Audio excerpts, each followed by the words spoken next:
We've all looked back at photos and thought, wow, those were my parents with all the pumps and hair mascara. They really had bad hair choices, but some were incredibly good, and people are going back to try them out.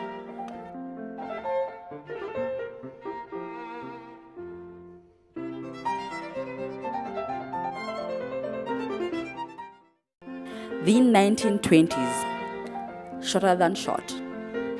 In this period, the trend was to really have short hair, known as the blunt black bob.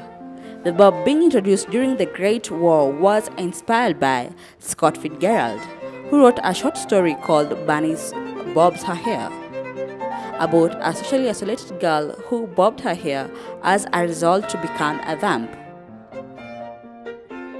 As the younger generation eagerly embraced this latest fad, women of all ages would soon find themselves having to face a critical decision: to bob or not to bob. The 1930s. Here came the curls. The women grew tired of the 20s look and decided to embrace their curves, serving a transition from the straight edge short bobs. The hair was longer but usually not over shoulder length. Longer hair gave women more versatility with bold styles.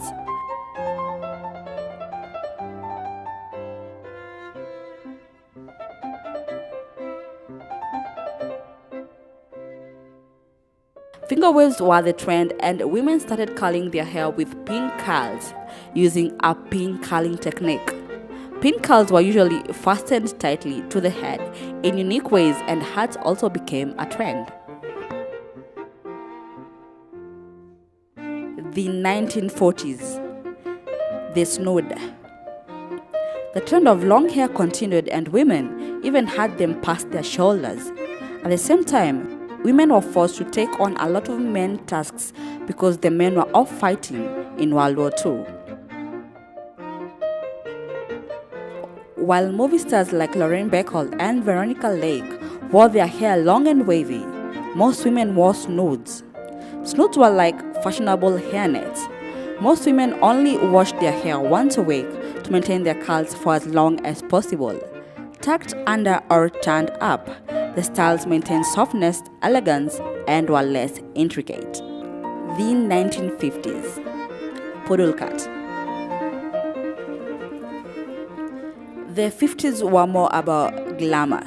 Straight hair was a no-no, and nearly all women curled their hair. Ponytails were finished off with a cute ribbon, especially with teenagers, and Lucille Ball introduced the poodle cut. Accessories were just as important as hairstyles themselves.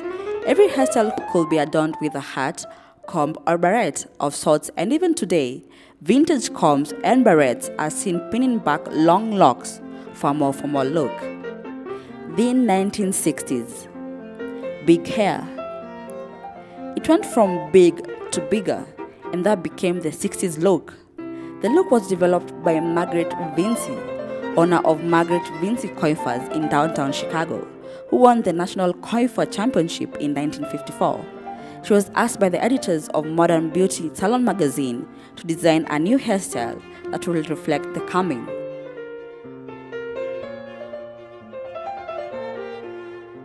She originally modeled it on a fez-like hat that she owned.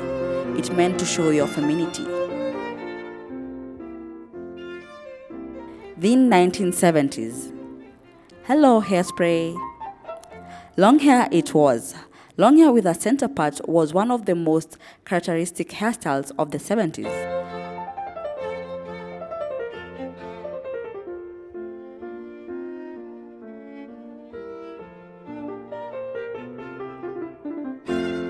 Don't forget the far-wet waves, which required a lot of hairspray and a blow dry.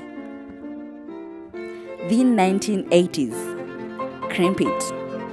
The keyword for 80s hair was big.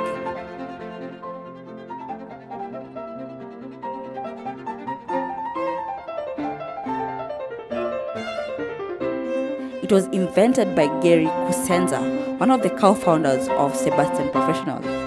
Crimping irons were used more often, and there was a lot of back combing going on for both male and female. In the American South, it is usually referred to as crimping, but can also be called crinkles or deep waves.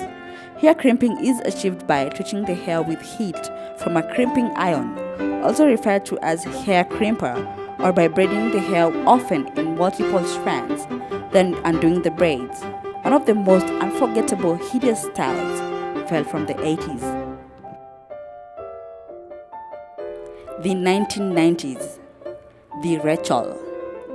This was the moment for supermodels, sexy hair, and of course, the Rachel.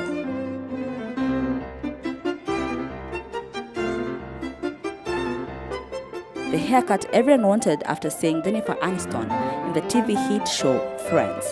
The style is claimed to have been created by Jennifer Aniston's hairstylist, Chris McMillan. The Rachel became widely popular among young women and was copied all over the world.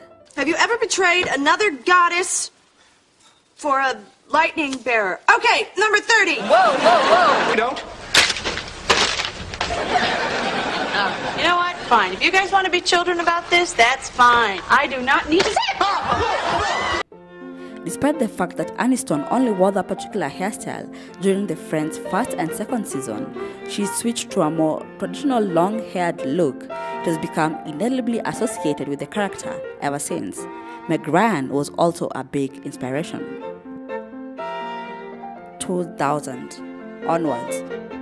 All was lost. This year didn't really have a style in itself. It's more of a mixture of everything we've seen throughout the years. The common type, what we see today. But recently, the ombre look and pastel-colored hair has been a big trend. There's plenty of hair inspiration to be taken from the past, isn't there? Michelle Njoroge, Youth TV.